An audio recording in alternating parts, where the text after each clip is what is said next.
Everyone, now in this discussion we are going to understand about the dental scaler unit. So if you say this is the power supply, it's a 2-pin plug. So I need a 5 ampere plug point over here. I have connected the button, I switched it on. Now this adapter and this assembly is almost 1 kilogram, so we have to make sure it's protected from physical damage.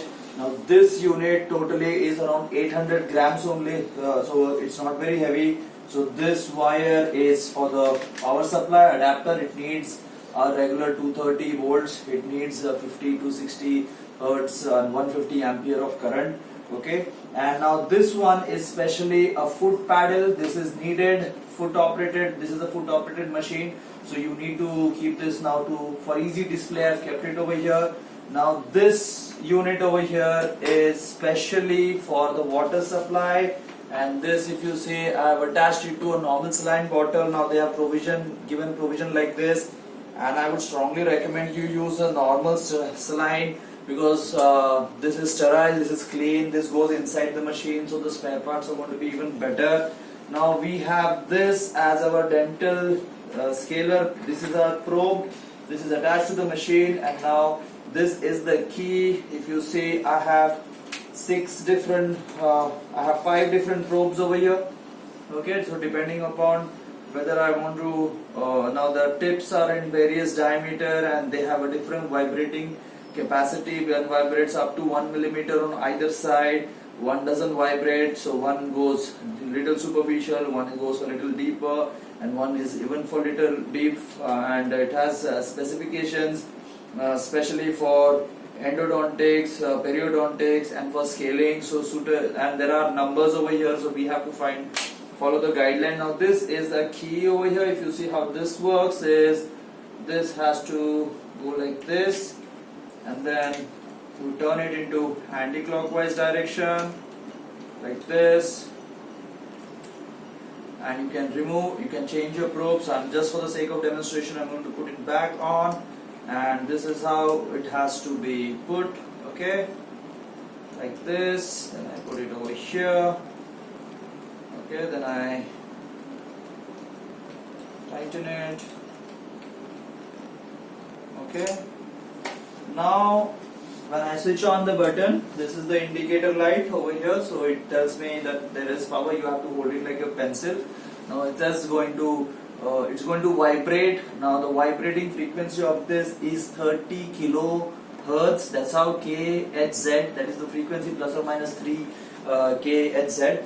Okay, and now what I'm going to do is I'm going to use the foot paddle over here. So imagine this is going to be my foot paddle, and this is vibrating. If you see over here, okay, so this has to be carefully used. You just have to touch it gently, and you have to ensure that it helps us to scale. Now be very careful on the gums, and they have a tendency to form injury.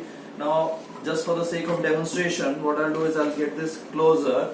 I'll press this. I want you to understand the difference in the water flow. So if I make this knob in a clockwise direction, the water flow is reduced. Okay, but ideally you want high water flow over here, so that your machine doesn't get heated up, so that it doesn't cause trauma to the teeth. But at the same time, you don't want this water to go inside and cause aspiration, so you need to have your dogs anesthetized.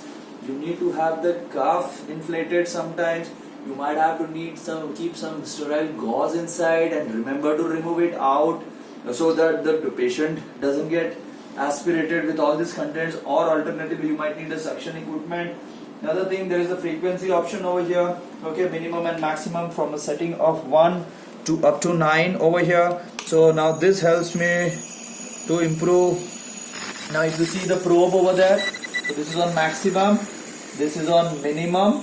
Okay, at the same time the water flow, right, is now it's maximum. So now this is a continuous mode, so this is the minimum water flow right now. I will try to keep it maximum. Okay, and now the frequency is on the minimum. I try to get it on the maximum. So depending upon your situation, you would do. So from the anesthesia point of view, the patient really has to be adequately under anesthesia. We need to have a ET tube. We might need to have the cuff inflated. We might need to have the gauze kept inside. And remember, dental procedures are highly contaminated procedures, so the veterinarians who are doing this, though it's technically in the oral cavity and it cannot be a sterile procedure, but try to keep it as clean as possible.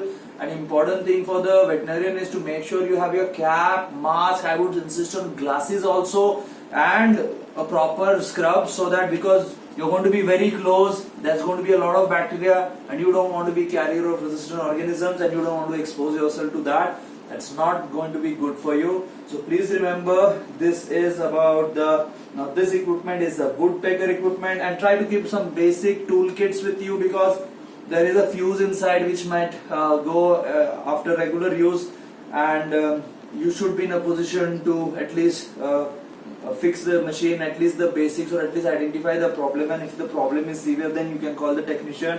But it's very important for all of us to understand that if we are owning any equipments with our hard-earned money, we should try to spend maximum time with the technician, go through the user manual, keep the basic toolkits with you, and whenever technicians are coming to fix it, now try to spend time with them, try to understand what is it they're doing, try to understand at least what is the basic things that you can do. You can do it under the supervision or the guidance of the technician also.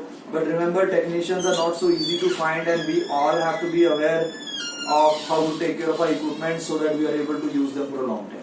Okay, thank you so much.